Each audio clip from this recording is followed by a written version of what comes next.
You know, it needs to be talked about. We can't put our head in the sand and say, oh, we can't have nuclear energy. Lots of countries around the world are using nuclear.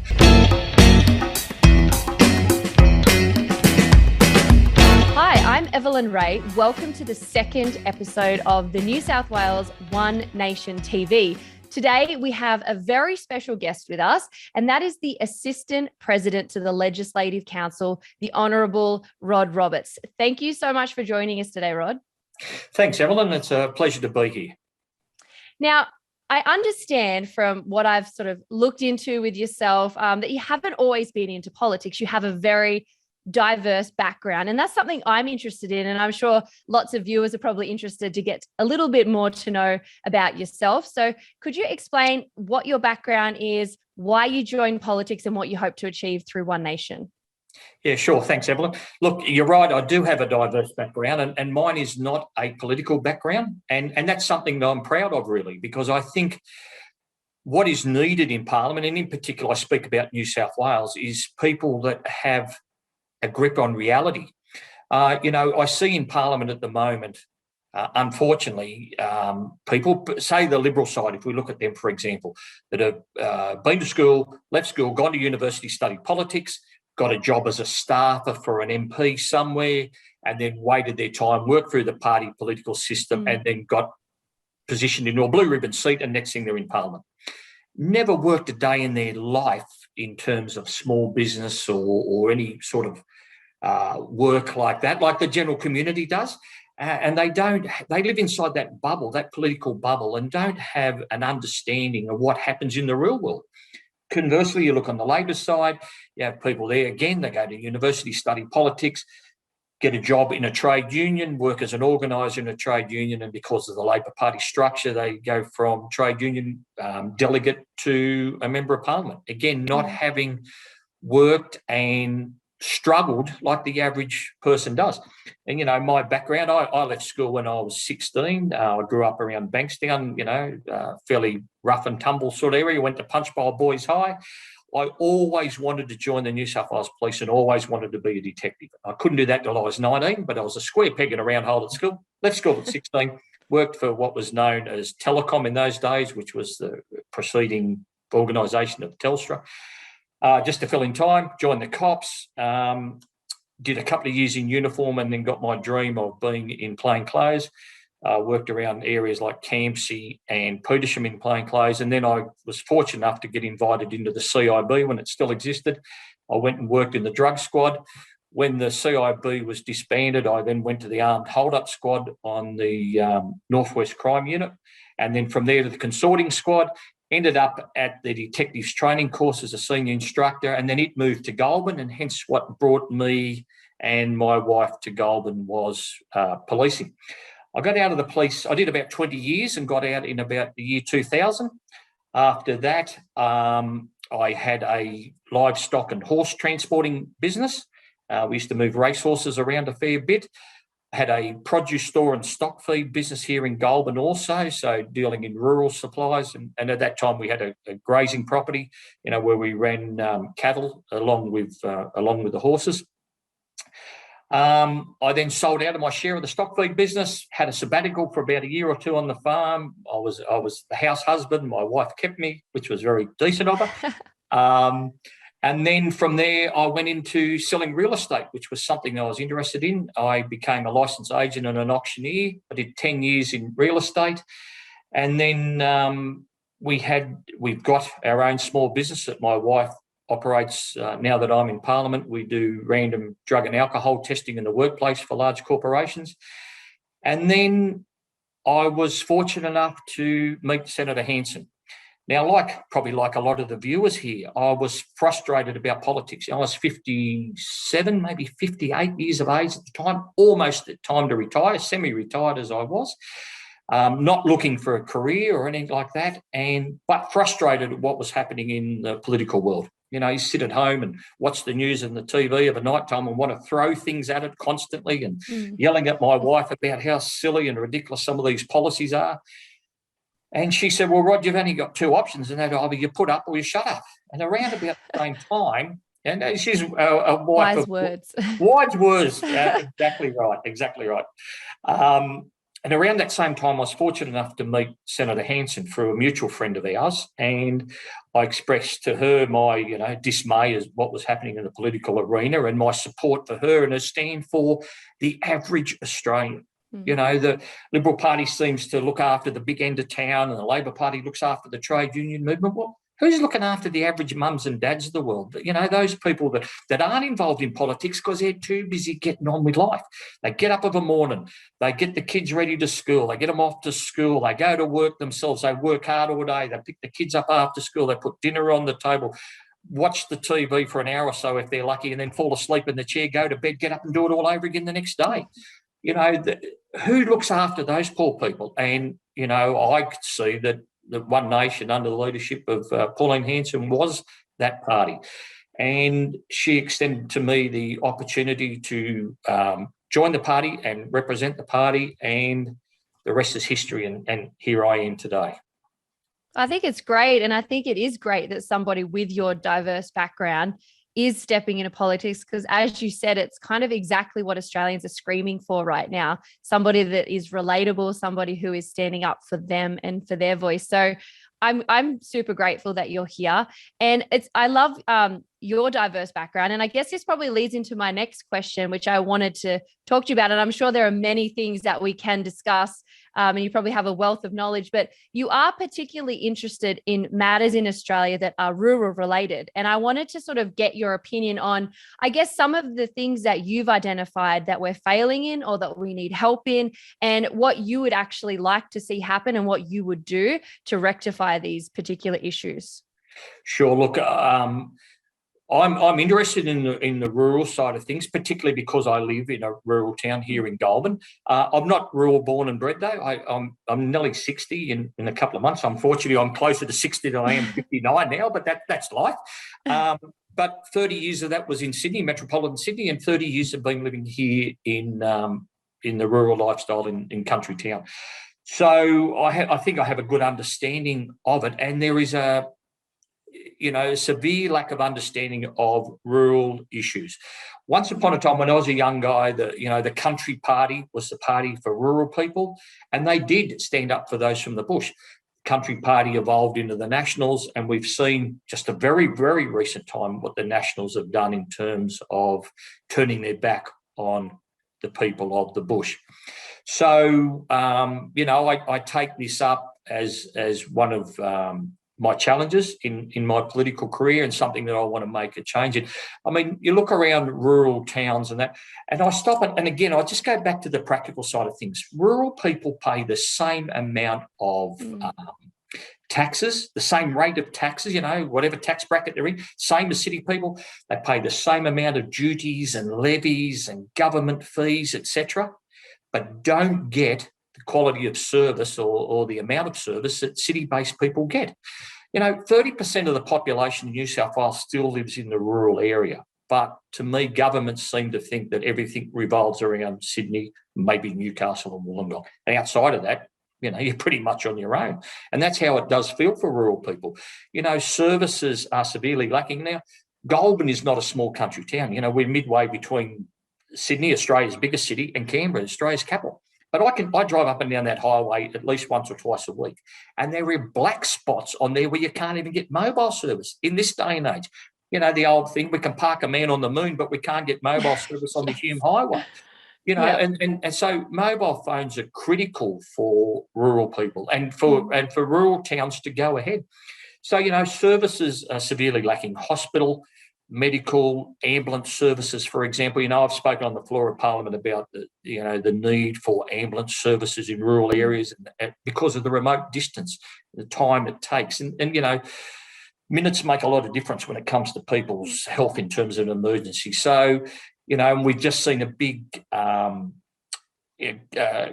parliamentary inquiry at the moment into the state of rural health in New South Wales, and it is turning up some very tragic stories and circumstances where country people are being treated as second rate. So those things are very important to me. Country roads, unlike people in the city who can jump on a public bus or on a train or whatever, country people don't have that. Country people have to drive everywhere. Everywhere they go, they've got to drive. So roads to us are very, very important. And when I mean roads, I'm not talking about four-lane and six-lane expressways like they have in Sydney. I'm just talking about safe roads. Roads that aren't full of potholes, roads that don't have trees right on the side that, that are hazardous to us. This is our livelihood, farmers, transporters, general citizens. We're moving around the bush area, and the bush is quite dangerous to drive in. So we need good roads. It's crucial for us. Jobs. Jobs are very important in rural towns. Unfortunately, you see a lot of the younger people grow up and leave and move to the city because professional jobs or well-paying jobs aren't there in the bush. Governments need to incentise big corporations to perhaps move their entities to the bush. The government can lead themselves by decentralising some of their services and some of their portfolios to the bush. I mean, the country has a lot to offer. I mean, there's cheap land, there's an abundance of land, etc. So government should be looking at doing that. Something that's really struck me at the moment, something I'm getting a lot of complaints about from constituents and people around the state in New South Wales, and that is energy infrastructure that's taking over rural areas. And by that, I mean solar farms and high voltage power lines that are starting to crisscross this state everywhere. Now, I'm not against solar farms, but they shouldn't be on prime agricultural land, nor should high voltage power lines be crisscrossing over our prime agricultural country. There is marginal country somewhere that this infrastructure could be built on, because we need our agricultural industries. We basically don't have manufacturing much in New South Wales anymore. In fact, anywhere in Australia, it's all been offshored to China. But what we do have is we do have good agricultural land, and we do have the ability to be the feed bowl or the food bowl of Asia. So we need to preserve our agricultural land and make sure that this infrastructure that goes in doesn't impinge on the ability of farmers to operate their properties properly. And then the other thing about rural areas that really concerns me, and that's water infrastructure. The water is very important to not only the farmers, but mining, manufacturing that's in rural towns, and of course the communities themselves. We saw in this last recent drought that we had, and fortunately it's passed at the moment, but no doubt it will come back again. But we saw in that time that there was a lack of water infrastructure, and that really impacted the communities themselves. There were some towns that were nearly out of water, and some there in fact were out of water. I mean, Guyra up in northern New South Wales, they were trucking water in. Here we are in 2021 living in New South Wales, and we're trucking water to a community. I mean, we've really got to look at water infrastructure as well. I mean, that's a whole topic on its own, really. Yeah. And, I live in the country like yourself, and it's interesting. I've never valued water more in my life until I moved to the country. I'm actually installing some more rain tanks at the moment, because I'm like, you can just never have enough water, especially when you're in rural country Australia.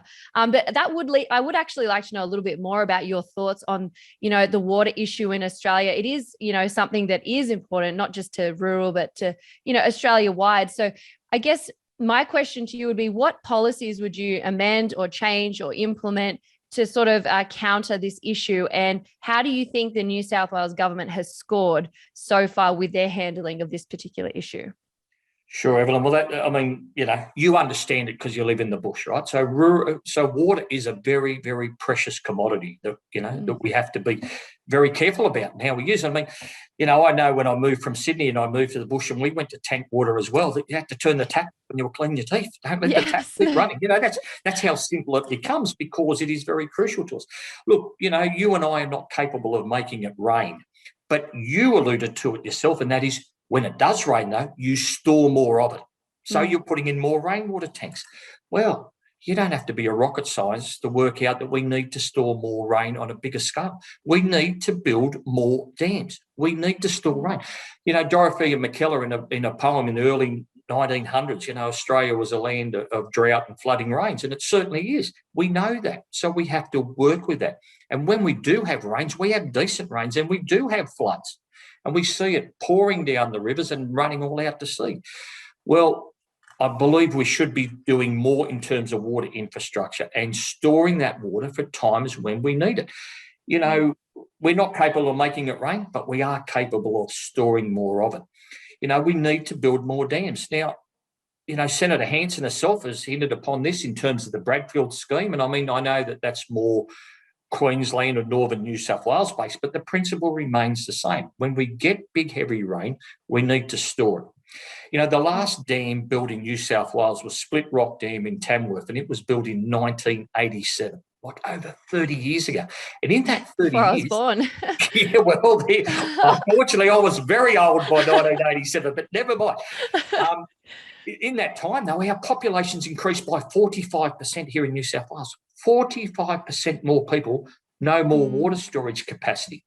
Now, not only does that 45% of people use more water, but they use more food and agricultural-based products, which needs water to be in its process.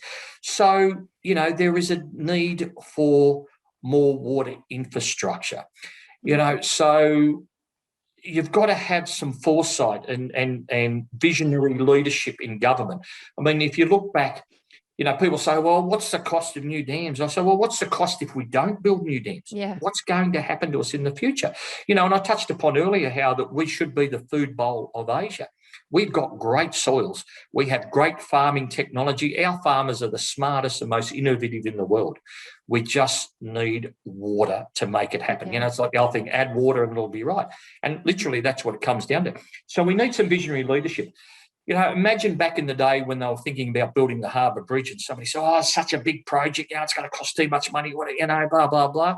Or the Sydney Underground Railway Network, for example, was built in the 1920s. Or even of more recent times, I suppose, is the Snowy Hydro scheme itself. Big, large-scale engineering projects that governments of the day had the vision and the guts to go ahead and say, okay, this is going to cost a lot of money, but for the future, it's going to future-proof us in terms of our transport across the harbour, or our transport underneath Sydney, or the Snowy Hydro scheme to generate power and to feed the Murrumbidgee irrigation area. So we are lacking that, and we need that because water is a precious commodity in rural areas. Communities need it, farmers need it, towns need it, manufacturers need it. And it's incumbent upon governments to provide water. I mean, it's a necessity of life and it's something that we should be looking at. And as I say, it needs a government to stand up and say, okay, we have to build more dams to store the water. And, you know, I think that's something that I've advocated from day one since I've been in Parliament. In fact, my inaugural speech, my very maiden speech was about the need for water infrastructure. It's something that I'm very passionate about and it's something that I think can be solved with will and determination. It's something that we can fix. Absolutely. Preparation is key for our future and the future of our kids and our economy. And, you know, I totally agree with you. I think it's probably a good leadway into my next question, which is it kind of, I guess, marries up to that particular issue, which is foresight, looking into the future, preparing our country for what is to come. And it's a bit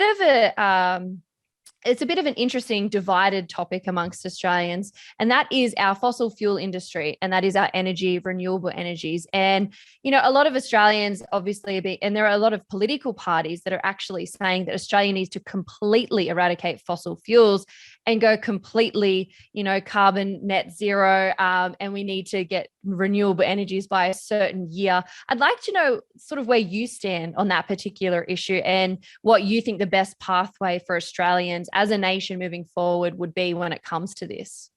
Yeah, look, thanks, Evelyn. I mean, that's a great topic, and I mean, it's a very hot topic. It's one that's discussed constantly and everywhere. And in fact, we've got the G20 going on as we speak, and I think Glasgow in another 4 or 5 days.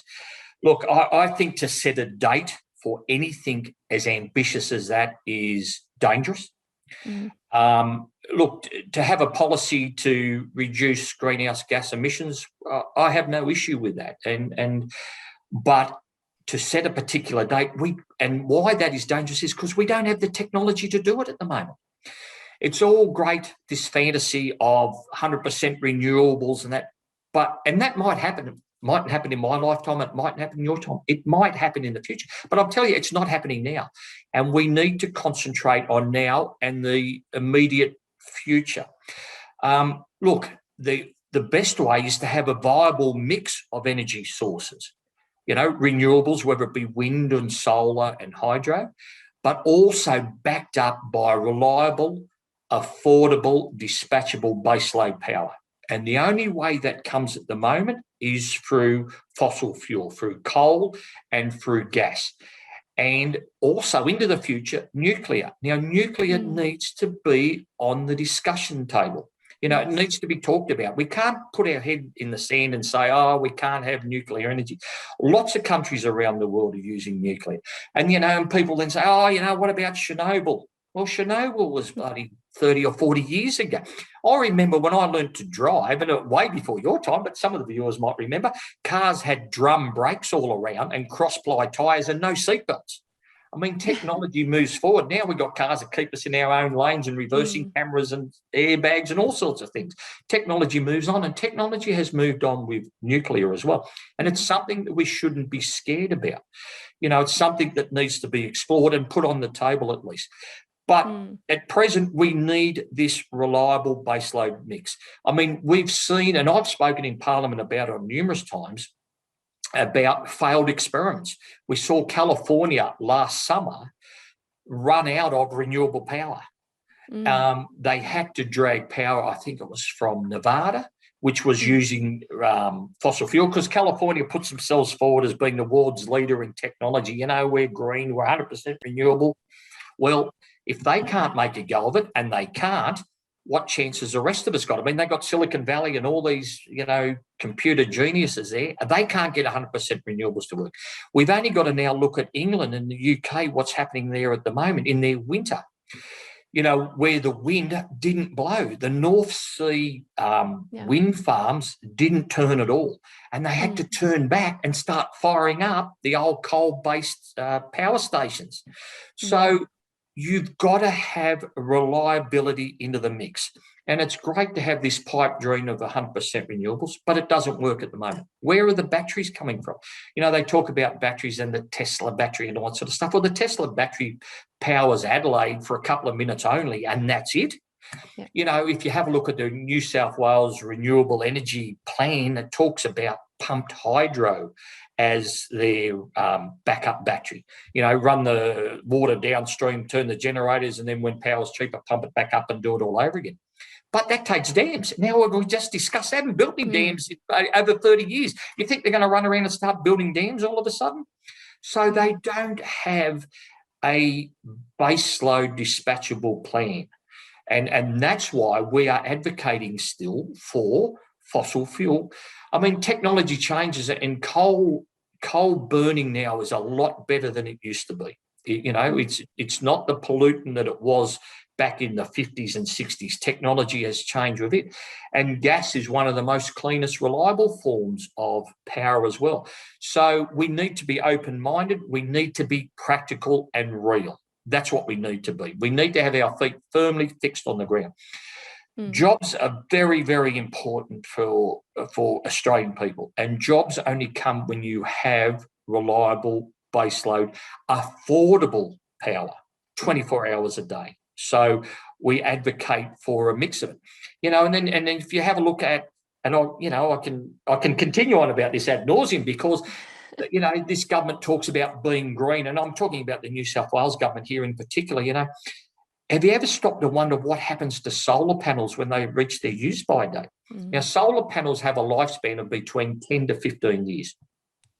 A lot of them are reaching their use-by date at the moment. And I asked a question in Parliament, the Environmental Minister, what's your plan for the disposal of solar panels? Well, guess what? They don't have one. They stand up talking about how green they are, look at us, and beat their chest and say, we're leading the world in renewable energy. Yet they're quite happy behind the scenes where nobody can see for solar panels to be tipped into landfill. Now, I don't know a lot about technology, but I know they're full of cadmium and lead and all sorts of nasty, toxic things. They just put them in the landfill and covering them over. Well, that's just going to leach down into the groundwater and pollute all that sort of stuff. So, this renewable energy fantasy being 100% green is just that. It's a fallacy. And I mean, Goulburn is an area that has lots and lots of wind farms. But if you have a look at all those turbines, they're all built out of steel. Now, how do you make steel? You've got to dig up coal and you've got to burn that to make the steel to start with. And where's all this happening there? It's all happening in China. All the solar panels are coming from China. All the wind farms are coming from China. We're not, the Australian economy and Australian people are not benefiting from this at all. So, you know, that's an issue. I mean, I look at electric vehicles. I mean, we've just had a big debate in the New South Wales Parliament about that. The cheapest electrical, or the average price for cheapest electrical vehicles on sale in New South Wales at the moment is about $70,000. Now, the average punter can't afford a motor vehicle at $70,000. But what the government has done is they brought this legislation in that says if you buy a motor vehicle for $70,000, you're not going to pay stamp duty and you're not going to pay any road user fees for the next, I think it's something like 6 years. All that is doing is benefiting those that are rich and wealthy and can afford to buy these already. It's a reverse Robin Hood. We're taking from the poor to give to the rich. So electric vehicles are not going to cut it for the average person. I mean, they're certainly not going to cut it for people like you and I that live in the bush. And let me just run this example past you that people don't stop and think about. Okay, we'll all go electric vehicles. All right. So let's all say we go to the Tamworth Country Music Festival or we go out to the Bathurst car races, these big events in the country where thousands of people go to. So we all go there in our electric cars. How are we going to charge them all up to get back home? How many chargers are you going to need lined up for thousands and thousands of cars that take hours upon hours to charge? Where's the practicality? Where's the reality in that fantasy? And in fact, it is just, in fact, a fantasy. And while we're on energy, another thing that really irks me, and I know it irks a lot of Australians, and that's energy ownership. We have allowed our infrastructure in energy to be owned by foreign entities. The Chinese Communist government, through some of their private companies, own a lot of our energy infrastructure, wind farms and solar farms. I can't see how any government can allow crucial infrastructure like that to be owned by an overseas entity. If they wanted to start a war, they don't need tanks and guns. All they do is they turn off our power supply. What are we left with then? So our energy policy in Australia is very fragmented at the moment. It needs a good look at, but it needs to be based in reality and fact, not wishful thinking and fantasy. Yeah. And I love that you sort of hit the nail on the head. All we want is the conversation around energy. And at the moment, because of censorship and because of, these bigger ideas, like it feels like everyday Australians can't even ask these simple questions. So I'm so glad that you touched on many of the things that Australians have been thinking and the questions that they've probably been asking in their own mind as well. But I think we might leave it there today before we run out of time. But I'm so grateful that you came on. I'm so grateful that people can hear, a little bit more about you and personalize you a bit, and that they can, see where you stand on things. And I really hope people can, get behind you and support your work and the amazing things that you are doing to try and help the Australian people, like you mentioned. So thank you so much for coming on, Rod. It's been my absolute pleasure, and thanks for having me. Awesome. And I look forward to seeing you all for the next episode, where I'm going to be interviewing someone else, another special guest, and we're going to be going through some similar issues like this.